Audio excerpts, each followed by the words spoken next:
Giovanni Palillo, segretario regionale del Partito Socialista, al termine dell'assemblea provinciale che sancirà la rappresentanza agrigentina al prossimo congresso nazionale che si svolgerà a Roma il 18-19 marzo. Ecco, quali gli obiettivi che approfondirete all'interno del congresso nazionale in un momento politico sicuramente particolare che vede la scissione del Partito Democratico, un risveglio di nuove organizzazioni, nuovi partiti all'interno della sinistra?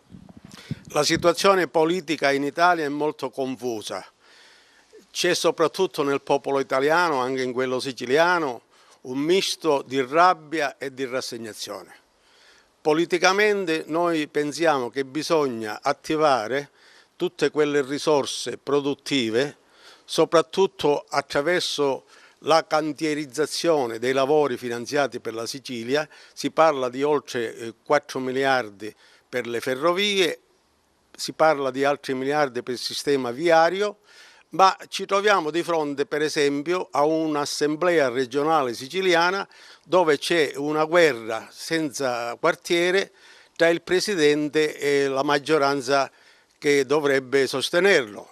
Infatti noi vediamo che già siamo al secondo esercizio provvisorio, questo era avvenuto poche volte nella storia della Sicilia, quindi il Partito Socialista si pone come un partito riformista all'interno del centro-sinistra che si batte per il lavoro, l'occupazione, l'ambiente. Faremo un documento integrativo della Sicilia al Congresso nazionale perché riteniamo che la vera questione del Paese è la questione meridionale, nella quale si mettono in conto la disoccupazione giovanile, la disoccupazione femminile e l'emigrazione.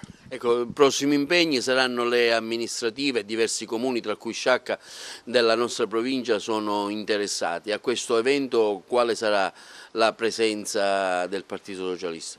Noi faremo delle liste assieme ad altre perché una legge ingiusta, quella del 5%, non c'è in nessuna parte del Paese, impedisce di presentare liste proprie e poi c'è una tendenza anche dei partiti maggiori di presentare liste civiche.